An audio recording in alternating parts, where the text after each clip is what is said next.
bem-vindos a mais uma aula do nosso módulo de Fisiologia do Sistema Respiratório. E nessa aula de hoje nós abordaremos a mecânica ventilatória. Só para a gente se situar, nós utilizamos boas referências para essa aula. Então nós temos o Guyton, né, um excelente livro de fisiologia. Aliás, está aqui, né, o Guyton. Nós temos o Silverthorne, que é um excelente livro também. O Boron também tem muita coisa interessante. Mas para as aulas de respiratório, a gente vai se focar no livro do John West, tá? Então temos todas essas referências dentro da aula de hoje, mas a do John West vai ser a mais utilizada. Vamos lá.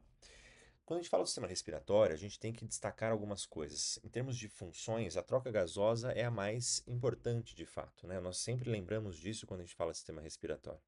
No entanto, não é a única função do sistema respiratório. Nós temos várias outras funções, como funções metabólicas, por exemplo. Nós temos lá a produção da enzima conversora de angiotensina, que faz parte desse metabolismo de controle pressórico. Nós temos um bom controle de pH, né? Então a gente consegue ali manter o pH sanguíneo através da eliminação do CO2, que quando a gente elimina CO2, a gente basicamente está eliminando o H+.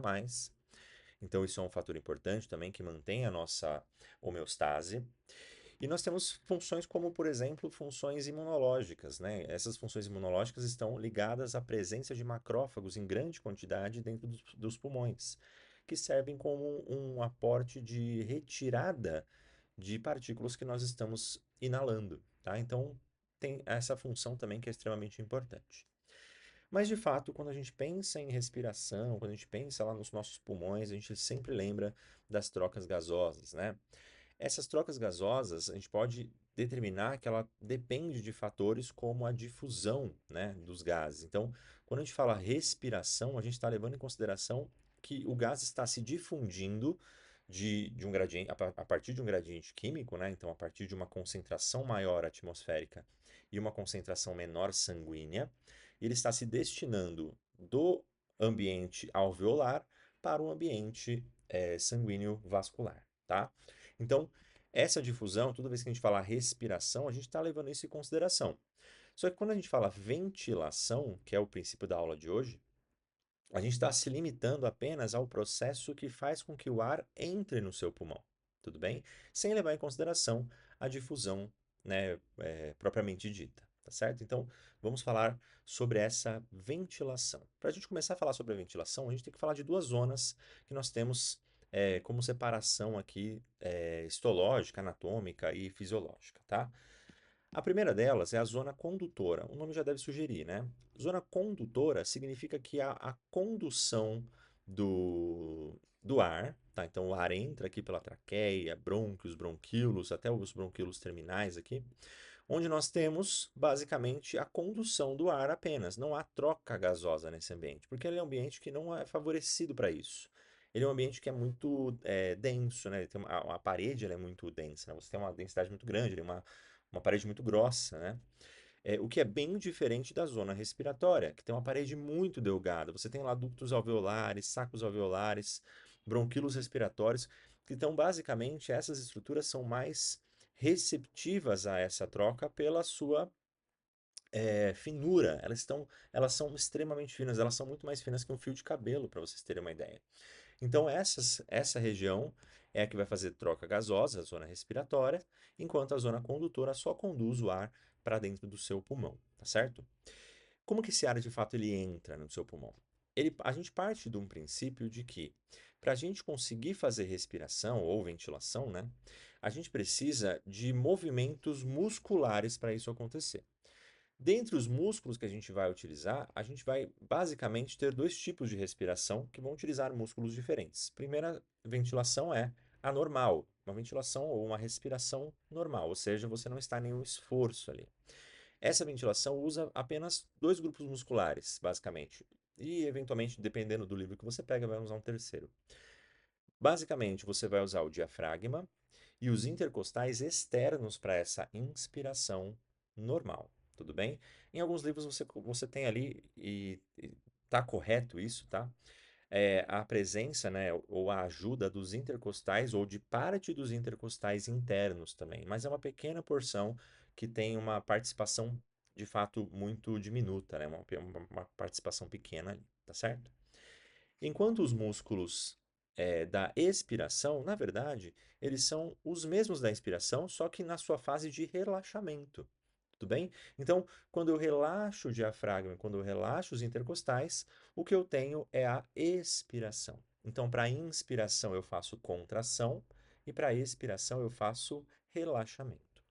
Qual que é o intuito disso? Quando eu faço inspiração, os meus músculos, quando eles se contraem, basicamente eles aumentam o volume da caixa torácica. Quando eles aumentam esse volume de caixa torácica, eu começo a mexer nas pressões ali dentro do meu pulmão. Então, quando eu aumento o volume de caixa torácica, eu diminuo a pressão daquele ambiente. E com isso eu consigo causar uma coisa chamada de fluxo. Então, o fluxo de ar, ele acontece através de diferença de pressão, tudo bem? Então, para existir fluxo, deve necessariamente existir diferença de pressão. Então, essa diferença de pressão, ela é de fato causada pela contração desses músculos respiratórios e pelo relaxamento deles, pensando apenas na ventilação ou na respiração normal. Olha aqui os exemplos, então. Toda vez que os intercostais são contraídos, eu puxo as minhas costelas para cima, o que eleva a minha caixa torácica e amplia o espaço que eu tenho ali, né? E a gente chama isso de alça de balde, tá? Então, esses movimentos dos intercostais têm essa função de alça de balde, que é basicamente puxar a sua caixa torácica para cima, elevando a sua caixa torácica e fazendo com que eu tenha mais volume ou mais espaço ali dentro, tá? Enquanto o seu diafragma, que está nessa imagem aqui, ó, quando ele se contrai, ele abaixa aqui, né? Tá vendo aqui? Então ele vai em direção ao abdômen, o que amplia também o volume da caixa torácica, favorecendo então essa diminuição de pressão intrapulmonar, que favorece essa inspiração. Então, em termos gerais, a gente pode falar, todo o processo inspiratório ele é ativo, né? No caso do normal, tá? Enquanto o processo expiratório é passivo, tá? Isso é um conceito que tem que ficar na cabecinha de vocês aí. Só que, obviamente, quando a gente fala de inspiração forçada e expiração forçada, nós temos outros grupos musculares. Então, para inspiração forçada, nós temos lá o esternocleidomastoide, os músculos escalenos, peitoral menor, serrátil anterior, todos eles ajudam nessa elevação das costelas, ajudam nessa ampliação de caixa torácica, de alguma forma, tudo bem? Os que estão aqui no pescoço, né, o esternocleidomastoide, ele basicamente puxa, né, assim como os escalenos também, eles vão puxar a sua caixa torácica, então elevando ainda mais é, essa caixa e favorecendo o aumento de volume dessa caixa, tá? Enquanto que os músculos acessórios da expiração, eles funcionam para uma expiração forçada. Nesse caso, a expiração pode ser ativa, tudo bem? Basicamente, nós temos os músculos abdominais, reto-abdominais, oblíquos, que vão funcionar como um músculo que vai, ou músculos que vão puxar a caixa torácica para baixo, tá? Reduzindo o seu volume, tá? Isso, obviamente, acaba fazendo com que a pressão ali dentro aumente e eu tenha essa saída desse ar sendo favorecida. Basicamente, então, o que a gente está falando até agora, ela é chamada de lei de Boyle. A lei de Boyle prevê que nós temos a pressão inversamente proporcional ao volume. Quanto maior for o volume, menor vai ser a pressão. E sempre o gradiente de pressão, né, que é o ΔP, ele sempre tende do ambiente de maior pressão para o ambiente de menor pressão. Ou seja, quando eu faço a ampliação do meu volume de caixa torácica através da contração dos músculos, eu estou aumentando o meu volume e eu estou diminuindo a pressão ali dentro em relação à pressão atmosférica, que continua sempre estável, ela é sempre a mesma. Isso faz com que a pressão atmosférica agora ela seja maior do que a pressão do meu pulmão, que na verdade, né, o que aconteceu na verdade é que comparativamente ela é maior, mas de fato o que aconteceu foi que a minha pressão intrapulmonar diminuiu. Isso faz com que eu tenha esse ΔP e faz com que eu tenha fluxo, ou seja, o ar ele entra no meu pulmão. O contrário também funciona. Se eu diminuir o volume, o que vai acontecer é que eu vou aumentar a pressão. Se eu aumento a pressão, estou aumentando em relação à atmosférica, e isso vai favorecer a saída desse ar. Então, ela aumenta, o ar vai de maior pressão, que agora é um ambiente intrapulmonar, ele sai em direção à atmosfera. tá certo? Aqui estão alguns exemplos numéricos, só para a gente ter uma noção. 760 milímetros de mercúrio é o equivale a 1 atmosfera, isso a nível do mar, tá? Quando nós fazemos uma contração muscular para inspiração, olha aqui a nossa pressão intrapulmonar. Ela cai para 758, 2 milímetros de mercúrio a menos do que nós temos na atmosfera. Isso significa que o ar vai entrar no meu pulmão. Aqui está maior, 760, aqui está menor, 758. Enquanto que num relaxamento do diafragma, até mesmo numa expiração forçada, o que você está fazendo é aumentando a sua pressão, diminuindo o volume de caixa torácica. Então, você diminuindo o volume, aumenta aqui a sua pressão em mais ou menos 3 milímetros de mercúrio, o que comparativamente à sua pressão atmosférica, nós temos lá essa diferença onde a pressão intrapulmonar ela é maior do que a pressão atmosférica e o ar sai, beleza? Tudo isso é visto aqui nesse videozinho, olha aqui, ó. Então, conforme eu amplio a caixa torácica puxando a bexiga azul para baixo, nós aumentamos o volume do pulmão, que é representado pelas bexigas amarelas. E isso fica constantemente em torno de 15, 18 respirações a cada minuto que nós temos, tá? A cada minuto que se passa aí do tempo. Tudo isso só é possível graças a uma estrutura chamada de pleura. A pleura é uma estrutura que tem duas partes. Ela tem a pleura parietal e a pleura visceral. E dentro dessa pleura, no espaço intrapleural, nós temos basicamente água, tá? Nessa cavidade pleural aqui, nós temos basicamente H2O, água. Essa água, ela vai ter uma função extremamente importante aqui, que vai se basear em dois princípios químicos chamados de adesão e coesão. A adesão significa que é uma força, na verdade, né, que faz com que a água se ligue à membrana que está logo inerentemente ligada a ela, ou seja, grudada a ela. Neste caso, desse exemplo que a gente está colocando aqui, é um vidro, né? Então, imagina que você está com um vidro sobre uma mesa super lisa e no meio do vidro e da mesa você põe água. Você não consegue desgrudar aquele vidro dali, né? Isso acontece pela força de adesão, que é a força exercida ali pela água grudando no vidro, né? Grudando na mesa também. E a força de coesão, que é a força que basicamente mantém as moléculas de água unidas, né? Então, basicamente é o que eu tenho forçando ali uma ligação entre as moléculas de água, tá? É, Basicamente, são essas forças que mantêm a estrutura pulmonar ligada à caixa torácica, o que faz com que os movimentos de caixa torácica, quando a contração aconteçam, aumentem o volume pulmonar e diminuam o volume pulmonar. Então, se você voltar nessa imagem, ó, a pleura parietal, ela está ligada à caixa torácica. Tá vendo aqui um monte de costelas aqui nesse esqueminha. Enquanto a pleura visceral está ligada ao próprio pulmão. Então, toda vez que eu expando a minha caixa torácica, eu trago comigo o pulmão também. O pulmão expande junto.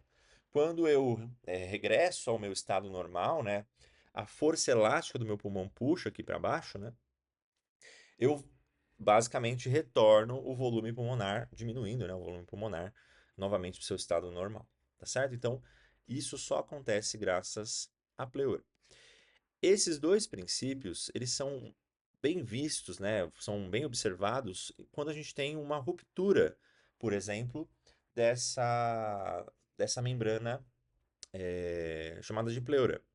Por quê? Porque nesse espaço que a gente vai ter que é preenchido por água, né, o espaço intrapleural, ele basicamente criou um vácuo ali. Então, esse vácuo mantém as coisas grudadas. Toda vez que eu puxo minha caixa torácica, esse vácuo mantém essa aderência e faz com que o meu pulmão seja puxado também. Toda vez que eu relaxo minha musculatura, o pulmão volta ao seu estado normal. Então, tudo isso está ligado a esse vácuo que eu criei. Num pneumotórax, que é uma situação patológica, tudo bem, é uma situação aversa à realidade fisiológica, o que acontece é que você está criando um espaço aqui agora preenchido com ar. Então eu criei um espaço que não tem mais vácuo.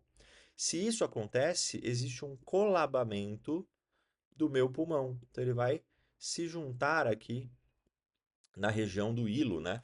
e ele vai colabar, certo? O colabamento é um problema porque basicamente eu perco a área de contato, ar, sangue, e eu não tenho troca gasosa acontecendo, tá certo? E só deixei um outro exemplo aqui, que é o derrame pleural. É quando eu tenho mais líquido do que eu deveria nessa região, o que está forçando o meu pulmão a ter uma expansão diminuída, tá? Então ele basicamente não expande como ele deveria expandir, justamente por conta desse líquido nesse espaço pleural, certo? Derrame pleural. E pode ser vários tipos de líquidos, tudo bem? Muito bem. Só que existe mais uma função que é importante a gente destacar, que função não, na verdade uma propriedade, né, que é importante a gente destacar, que é basicamente a diferença de pressão que eu tenho nas diferentes partes da pleura. Quando a gente pensa nisso, a gente está basicamente fazendo com que uma outra força tenha uma ação aqui. Então, a gente já falou que toda a pressão ali dentro do ambiente intrapleural ou a gente sugeriu, né? Ela vai ser negativa. Por que que eu sugeri que ela vai ser negativa? Porque se a caixa torácica está sempre puxando para cima, e de fato ela está, e o pulmão, pela sua força elástica, está sempre puxando para baixo, eu basicamente estou ampliando esse espaço aqui forçadamente. Né? Esse espaço onde tem líquido, esse espaço aqui que eu estou destacando em vermelho, é justamente aquele espaço que a gente estava falando até agora. Onde ele tem líquido, tem basicamente água que mantém, através da força de coesão e adesão, mantém as estruturas unidas. Só que, basicamente, então, essa força de tracionar ali o tórax para fora, né, em direção ao ambiente externo, e o pulmão em direção ao ambiente externo, favorece esse puxar. E toda vez que eu puxo alguma coisa, eu aumento a área, o volume daquele espaço. Lembra da regrinha? Se eu aumentar o volume, eu diminuo a pressão. Como ali é um vácuo, eu nunca vou alterar aquela pressão positivamente, nunca vou colocar ar ali dentro. Acaba acontecendo que sempre o espaço intrapleural vai ser negativo, tudo bem? Só que ele tem negatividades diferentes. Por quê? Aqui no ambiente mais superior, ele é mais negativo do que no ambiente mais inferior, ou seja, na base do pulmão. Então, o ápice do pulmão ele é mais negativo do que na base do pulmão, tá? Isso porque a força da gravidade está agindo aqui também. Então, esse valor aqui de pressão intrapleural, ó, é um valor em média, tá? É a média dos valores aqui. Na parte mais inferior, é um valor menos negativo, na parte mais superior é um valor mais negativo. Guardem essa informação que ela vai ser importante na aula de relação VQ, tudo bem? Mas por enquanto vamos ficar somente com isso. Quando a gente olha esse gráfico, a gente observa algumas coisas acontecendo, né? Esse gráfico ele mostra a pressão alveolar, a pressão intrapleural e o volume de ar, né, que está entrando ali naquele pulmão. Vamos começar aqui do A1, lá na inspiração. Quando eu tenho a inspiração, a gente já falou que o movimento muscular favorece o aumento de caixa torácica, que diminui a pressão, olha aqui a pressão, -1. Lembrando que aqui ele está só normalizado para zero, né? Porque seria 760, que é a pressão atmosférica, mas a gente só normalizou para zero para facilitar na nossa visualização. Então, nós diminuímos aqui 1 milímetro de mercúrio da pressão, o que fez com que eu tivesse a inspiração. Isso é visto como? Através dessa entrada de ar aqui, ó. Então, até esse ponto, que é basicamente o que está ali no A2, né? Nós temos a entrada de ar.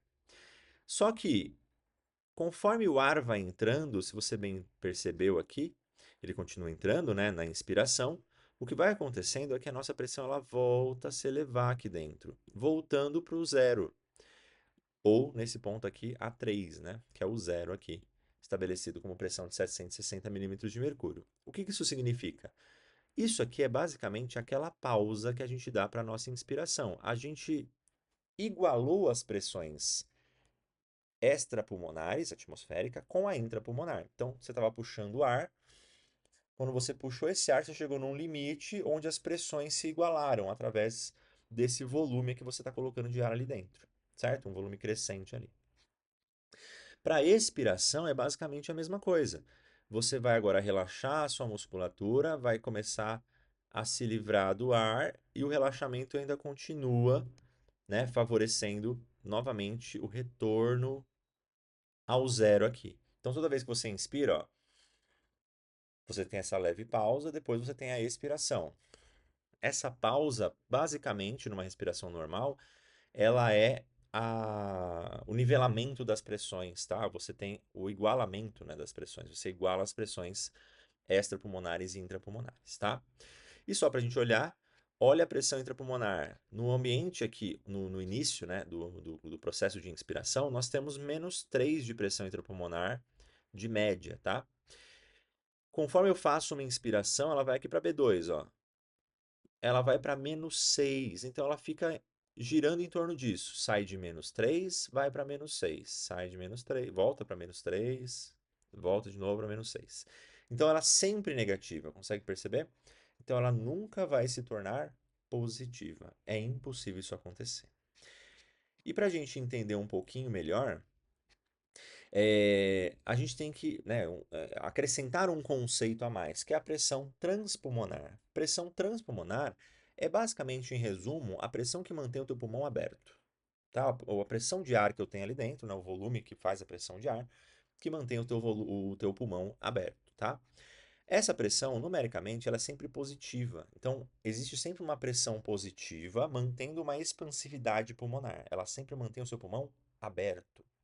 Como é que eu calculo essa pressão transpulmonar? A pressão transpulmonar, ela é a pressão alveolar menos a pressão pleural. Se a gente for calcular neste ponto aqui, bem inicial, aqui, ó, onde eu estou colocando essa flechinha, que é basicamente o início de uma inspiração, ou o final de uma expiração, o início de uma expiração, o que eu vou ter aqui? Vamos considerar como zero para facilitar a nossa vida aqui. Então, eu vou ter zero menos, então a pressão alveolar, que é o zero, menos 5, vou colocar aqui, tá? Só para menos 5. Isso vai dar, menos com menos vai dar um valor positivo que é 5, né? Menos com menos dá mais, temos aqui um valor positivo que é 5. Então, significa que o pulmão está repleto ali, está pronto para receber ar ali dentro, ele está aberto para receber esse ar, tudo bem? Se o valor for negativando, significa que eu estou tendo menos área para receber ar. Isso pode ser um problema para algumas ocasiões, tudo bem? Por isso que numa ventilação mecânica você fala que você vai colocar, né, uma pressão positiva no pulmão, que é para manter ele aberto, tudo bem? Mantendo ele funcional, né? Querendo ou não. Tudo bem? Essa foi nossa aula de mecânica ventilatória. Então, tudo que a gente falou aqui está baseado nessa diferença de pressão, essa entrada do ar, para que posteriormente a gente possa fazer as trocas gasosas, tudo bem? Então, espero que vocês tenham gostado e nos vemos na próxima aula. Até mais!